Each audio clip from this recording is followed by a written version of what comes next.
दोस्तों आज मैं आपको बताने वाला हूँ 5 ऐसे नेताओं के बारे में जो कि अपनी ही बनाई पार्टी में अकेले पड़ गए। आखिर कैसे, आइए जानते हैं आज के इस वीडियो के अंदर। वीडियो को लाइक कर लीजिएगा, चैनल को सब्सक्राइब अवश्य कर लीजिएगा। तो दोस्तों नंबर 5 पर हम बात करते हैं जॉर्ज फर्नांडिस की। एक समय दोस्तों ऐसा था कि अपनी एक आवाज़ से पूरी मुंबई और भारतीय रेलवे को ठप्प कर देते थे। इन्होंने इंदिरा गांधी जैसी बड़ी नेता को जेल से चुनौती दे दी थी और इनका दबदबा ऐसा था कि इन्होंने जेल के अंदर से ही चुनाव भी जीत लिया था। फिर क्या हुआ, साल 1994 में इन्होंने समता पार्टी बनाई और बिहार में लालू यादव की विजय रथ को रोकने के लिए इन्होंने नीतीश कुमार को आगे बढ़ाया। यानी कि नीतीश कुमार के राजनीतिक गॉडफादर रहे थे।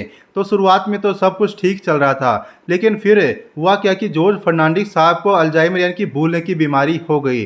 तो उनके करीबियों ने उनकी भलाई चाहने की जगह उन्हें पार्टी से किनारा करना शुरू कर दिया। यहाँ तक कि दोस्तों हद तो तब हो जब 2009 में नीतीश कुमार जी की ही पार्टी ने ही टिकट देने से साफ मना कर दिया, यह बहाना बनाकर कि वह बीमार है। फिर क्या था, स्वाभिमानी जॉर्ज साहब ने बगावत की और नई दिल्ली चुनाव मैदान में उतर गए। लेकिन मजा तब आया जब वे पूरी तरह से हार गए और उनकी जमानत तक जब्त हो गई। जब आप खुद सोचिए दोस्तों, इतने बड़े नेता का क्या हाल हुआ अंत में। जिस इंसान के इशारे पर एक दिन मुंबई हिल जा रही थी, वह अपनी ज़िंदगी के आखिरी दिनों में चुनाव भी हार गया और दिल्ली के एक बंगले में अकेले पड़ा रहा। यही है राजनीति का क्रूर सत्य।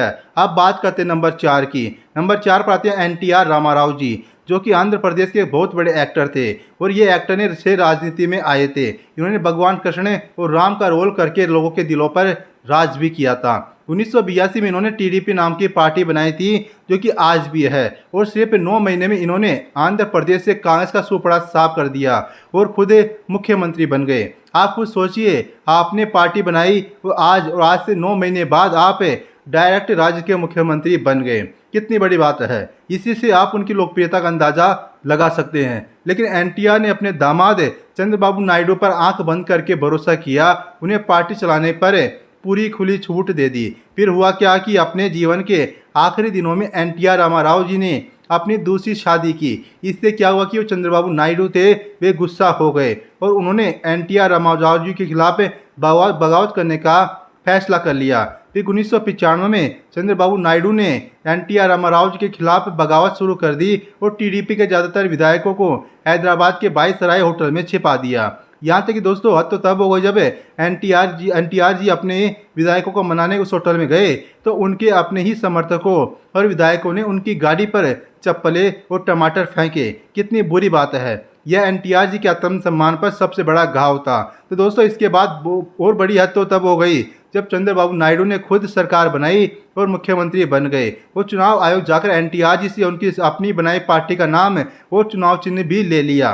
NTR जी ने एक प्रेस कॉन्फ्रेंस में कैमरे के सामने फूट फूट कर रोते हुए कहा कि यह उनके अपने खून द्वारा पीठ में थोपा गया छुरा था। फिर क्या था दोस्तों, आज इस गंदे अपमान को भी बर्दाश्त नहीं कर पाए और महज कुछ महीनों के बाद जनवरी 1996 में उन्हें दिल का दौरा आ गया और उनकी मृत्यु हो गई। अब आप सोच सकते हैं कि आपने अपने ही दामाद ने अपनी बनाई पार्टी छीन ली और आप अपनी बनाई पार्टी में अकेले पड़ गए। कितनी बुरी बात है। अब नंबर 3 की बात करते हैं। नंबर 3 पर आते हैं मुलायम सिंह यादव। मुलायम सिंह यादव पहले जो कि असली वाले पहलवान थे और कुश्ती के अखाड़े से निकलकर राजनीति के अखाड़े में आए थे। वो इन्होंने बड़े बड़े सूरमाओं को चित्त कर दिया था। फिर 1992 में इन्होंने समाजवादी पार्टी यानी कि समाजवादी पार्टी बनाई और यूपी में पिछड़ों और मुसलमानों की सबसे बड़ी ताकत बन गई। लेकिन दोस्तों कहानी में ट्विस्ट आता है साल 2016-17 में, जब मुलायम सिंह बूढ़े हो रहे थे। तब उनके भाई शिवपाल यादव और उनके बेटे अखिलेश यादव के बीच पार्टी पर कब्जा जमाने के लिए जंग छिड़ गई थी। यहाँ तक कि दोस्तों तो तब हो गई जब एक लाइव मीटिंग चल रही थी और मुलायम सिंह यादव और अखिलेश यादव जी के बीच में माइक छीनने की नौबत आ गई। बाप बेटे सरेआम मंच पर एक दूसरे से बहस कर रहे थे। सोचिए, एक पिता के लिए कितनी ज़्यादा अपमान की बात है कि उसका अपना बेटा ही उससे माइक छीन रहा था और उससे बहस कर रहा था, वह भी लाइव कैमरे के सामने। फिर साल 2017 में जनवरी में अखिलेश यादव ने एक आपातकालीन अधिवेशन बुलाया और खुद को समाजवादी पार्टी का राष्ट्रीय अध्यक्ष घोषित कर दिया और मुलायम सिंह यादव जी को राष्ट्रीय अध्यक्ष के पद से हटा दिया। मुलायम सिंह यादव जी चिल्लाते रह गए कि यह बैठक असंवैधानिक है, लेकिन पार्टी के 90% ज़्यादा विधायक और नेता रातों रात पाला बदलकर बेटे की पाली में चले गए थे। और दोस्तों तो तब हो गई जब मुलायम सिंह यादव जी अपने सगे भाई शिवपाल यादव जी के साथ चुनाव आयोग गए ताकि उनका साइकिल का सिंबल बचा रहे। लेकिन अखिलेश यादव जी ने यह कानूनी लड़ाई भी जीत ली और उनकी पार्टी का सिंबल भी छीन लिया।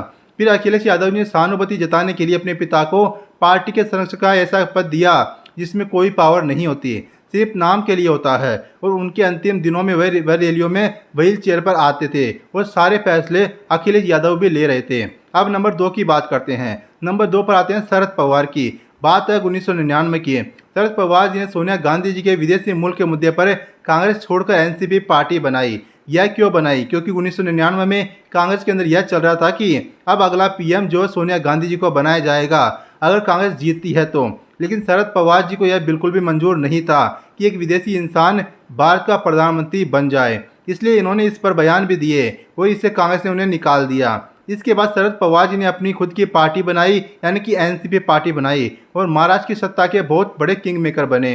लेकिन दोस्तों, शरद पवार जी ने अपने भतीजे अजित पवार को हमेशा अपने बेटे की तरह पाला और राजनीति में आगे बढ़ाया, क्योंकि शरद पवार जी का कोई भी बेटा नहीं, सगा नहीं था, सिर्फ उनकी एक बेटी है।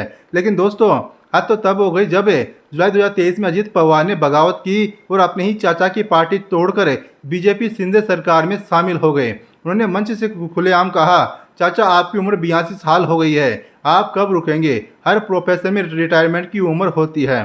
सोचिए, शरद पवार जी ने जिसको उंगली पकड़कर चलना सिखाया, उसी भतीजे ने उनकी पार्टी को तोड़ दिया। वह अपनी पार्टी में अकेले रह गए। यहाँ तक कि दोस्तों, असली हद तो तब हो गई जब अजीत बाबा जी के गुट को ये चुनाव आयोग ने असली एनसीपी मान लिया और शरद पवार जी से उनकी पार्टी का नाम और चुनाव चिन्ह भी छीन लिया। अब नंबर 1 की बात करते हैं। नंबर 1 पर आते हैं लाल कृष्ण आडवाणी जी। लाल कृष्ण आडवाणी जो कि भारतीय जनता पार्टी के संस्थापक सदस्यों में से एक थे। 1980 में बीजेपी नई पार्टी बनी थी और 1984 में जब चुनाव हुआ, इंदिरा गांधी जी की मौत के बाद तो कांग्रेस को बड़ी सहानुभूति की लहर चल रही थी। तो कांग्रेस ने उस लोकसभा चुनाव में 400 से ज़्यादा सीटें जीती थी, जो आज तक इतिहास में सबसे ज़्यादा है। इतनी सीटें किसी लोकसभा चुनाव में किसी एक अकेली पार्टी ने नहीं जीती। और 1984 के चुनाव में बीजेपी के पास सिर्फ 2 सीट बची थी, सिर्फ 2 सीटें ही जीत पाई। लेकिन दोस्तों, बीजेपी पार्टी को आगे बढ़ाने के लिए लाल कृष्ण आडवाणी जी ने दिन रात काम किया। उन्होंने 1990 के दशक में राम रथ यात्रा निकाली थी, सोमनाथ से लेकर अयोध्या तक के, और इस यात्रा ने बीजेपी पार्टी को ग्रो करने में काफ़ी हेल्प की। अगर आडवाणी जी ना होते तो शायद आज बीजेपी इतनी बड़ी पार्टी कभी नहीं बन पाती। फिर आए साल 1996 का लोकसभा चुनाव। आडवाणी जी चाहते थे कि वह खुद पीएम का चेहरा बन सकते थे, लेकिन उन्होंने अटल बिहारी वाजपेयी जी को पीएम का चेहरा बनाया और खुद किंग मेकर की भूमिका में रहे। और दोस्तों, असली ट्विस्ट आता है साल 2013 में। जून 2013 की बात है। गोवा की कार्यकारिणी बैठक में जब नरेंद्र मोदी जी को चुनावी कैंपेन का चीफ बनाया जा रहा था, तब आडवाणी जी इसके खिलाफ थे। वे बीमारी का बहाना बनाकर बैठक में शामिल नहीं हुए। वह नहीं चाहते थे कि मोदी जी प्रधानमंत्री बने और वह खुद प्रधानमंत्री बनना चाहते थे साल 2014 में, इसलिए वह उस बैठक में नहीं गए। लेकिन पार्टी की नई पीढ़ी ने उनके इस विरोध को पूरी तरह से नज़रअंदाज कर दिया और उनके बनाए शिक्षकों ने ही उनकी आपत्ति को दरकिनार कर दिया। साल 2014 में बीजेपी ने प्रचंड बहुमत हासिल किया, इन आडवाणी जी पीएम नहीं बन सके क्योंकि उनका हमेशा से सपना था और मोदी जी पीएम बन गए।